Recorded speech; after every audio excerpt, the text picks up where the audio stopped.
The primary problem with Muslims of India is not that the right wing goons, I must say, or the right wing politicians, as they've grown up to be, they want us to, you know, leave the country, or they're calling for a genocide.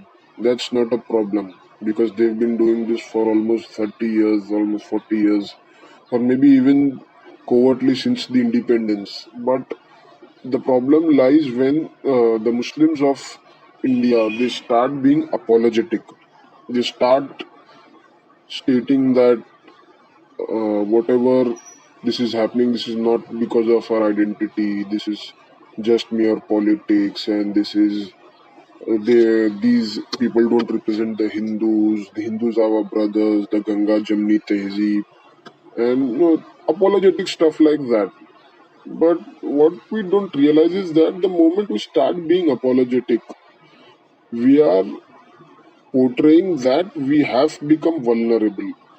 You can, the Hindutva mob can march into a village in Indore district where there are over 400 houses of Muslims in that village, just about 4 to 5 houses of non-Muslims. They can storm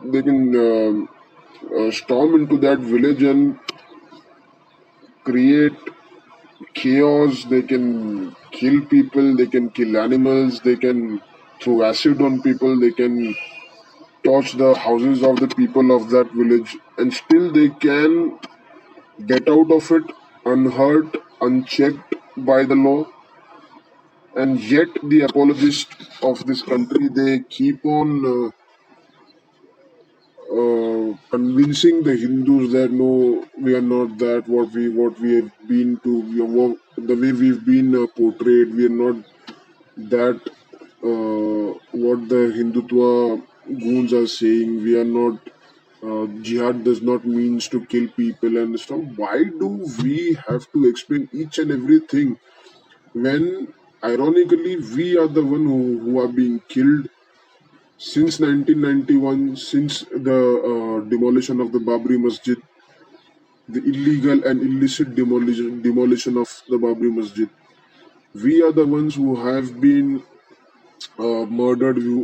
Our women have been raped in Gujarat, in Kashmir, in Mumbai, and yet we are the ones who are being apologetic. Is this what we've come to be? Is this what being an Indian is? No, it isn't. This is not our country. But this is what the apologists have made us to be, have portrayed us to be so vulnerable, so weak, especially the liberal elite from the JNUs and the Jamias who haven't at all studied about Islam, who haven't studied Islam, the basic jurisprudence, the basic principles of Islam. They haven't, and yet they try to modify the meaning of jihad. They try to modify the meaning of the Islamic Khilafah. They try to even modify the wars that the Holy Prophet sallallahu alaihi wasallam has fought.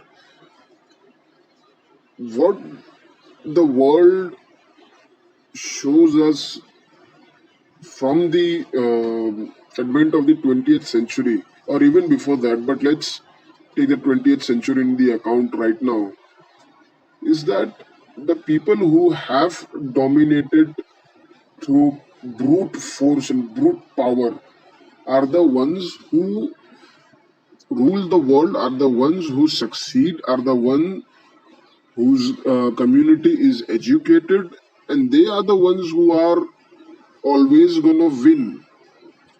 We, on the other hand, since the demolition of the Ottoman Empire in the 1920s, or even before that, since the abdication of Sultan Abdul Hamid Sani from the throne,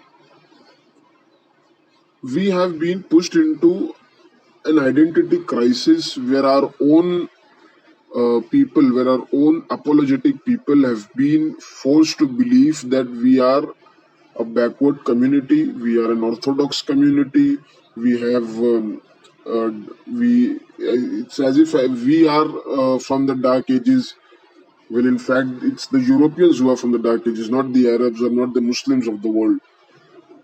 And yet we've been made to feel very inferior. We've a strong sense of uh, inferiority complex has been developing in the people of India, especially from the in the slums of Bombay, in the slums of Bangalore, in the slums of Delhi and elsewhere in Hyderabad, in whole Hyderabad.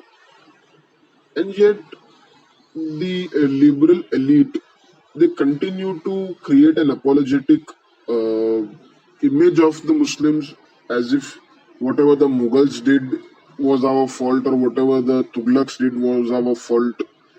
And to be very honest, India was a very rich country during those times. India was a contributor to to the global GDP for more than 25%. That's one fourth of the global GDP, and yet we are forced to believe that Aurangzeb did this and Akbar did that and Shah Jahan did that. Whatever they did, first of all, whatever they did, even if they butchered people or whatever they did, it is a thing of the past. We have no accountability to it because the Mughal Empire or the other empires in India were not Islamic empires. They were political empires ruled and created by the Muslims.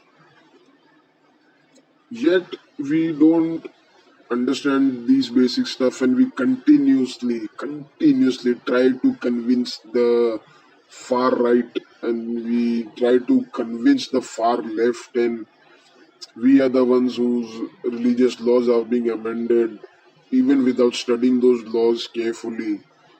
And it's again that we are the ones who are being portrayed as the uneducated and as the uncultured people of the world, when we are the ones who give the Fatawa Hindiya, the book that is taught in hundreds of thousands of Islamic institutions across the globe.